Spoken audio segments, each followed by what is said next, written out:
Welcome to Economics for Beginners. Welcome to the economic introduction. Today we're just going to introduce the topic of economics and just to get you started and maybe give you a basic idea of what this whole subject is about. The basic definition of economics is that economics is the study of how scarce resources are allocated. And there's actually two types. Let me then jump down over here to introduce you about scarcity. So when it says scarce resources, it's actually talking about the humans' unlimited wants, but there's not enough resources to fulfill wants. There's only limited resources in this world that can be satisfy all the 7 million population's wants. So once we get that idea clear, we move on to this middle part over here. There's actually two types of economic factors. It's separated into two parts. One is microeconomics and the other is macroeconomics. Microeconomics is basically just an individual's choice of buying and selling goods. So that is just deals with small closed situation like your household and etc. It's your personal preferences and all of that. But macroeconomics is more a larger scale than microeconomics. It deals with large situations such as taxes and governments and the choice of buying and selling goods. In the next chapter, we'll also come across various forms of economics problems and how we can solve them. And I'll also introduce you to what limited resources actually are.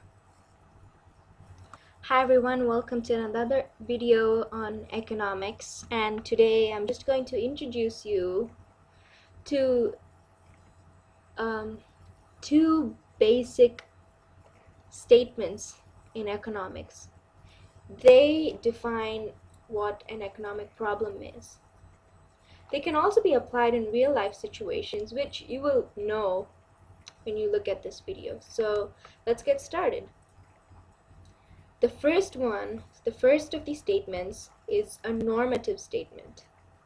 Normative statement basically just means it's judgmental, and it's a statement that gives your opinion on things. And another one of these statements, the second one, is the positive statement. It's a neutral comment just stating facts. You can remember these by if it's positive, if someone asks you what's a normative and what's a positive, you can instantly say positive is something that doesn't hurt someone's feelings, so it's just stating facts, whereas normative is the opposite of positive, so it is hurting someone else's feelings, so it's giving your opinion. You can think like that, right? So anyway, let's maybe if you look at the examples here, maybe you will understand a bit more. For a normative statement, this is an example of a normative statement where it says the company should not produce this product because it's too harmful to the environment. Here you're giving your opinion, saying that the company should not do this. It can also should not do this, whereas a positive comment would just be stating the facts. The product that this company is making is harmful to the environment. Here you aren't saying the company should or should not do whatever. All you're saying is it's making a harmful product. You aren't saying if it's a bad thing or a good thing, right? So that's what a normative and a positive comments are. You will come across these a lot when you go into advanced topics, but for now it's easier to remember it like that. And I want to apologize first because the next topic that I'm going to introduce you should have appeared in the last video, but it never occurred to me until I was flipping through my notes and I came across this and I was like, no, it should be in the last video. So I'll introduce it now. It's never too late. So these two are the basics of the basics in economics. Without this, economics does not exist. I mean, most of you probably guessed what it is. We do it all the time in our daily life, and one of them is production, where you produce something, you make a good, because for an economic problem to happen, you have to have something that's being produced. And another one is, of course, its opposite, which is consumption. Consumption is when you buy, when you're consuming something, when you're buying something. And producers or suppliers, that's these people, production people, need the consumers, the buyers, and the buyers need the sellers. So they're both interdependent on each other, and that's where the whole economic problem arises, and that's where it's the economic problem lies there. And speaking of production, when you're producing something, there are three main things that you have to ask yourself. Suppose I'm producing a product and I'm asking these three main things for my product to be successful. And those three things are what to produce, how to produce, and for whom to produce. What to produce basically means, should I produce a consumer good or a military good? A consumer good is goods or products that are used by, that's for the citizens, the common citizens, like maybe shampoo, TV, etc., etc.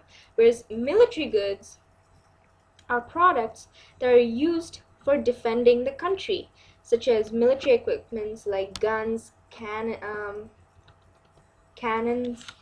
oh, and then defending, like, I don't know, all of the military equipment that they use, right?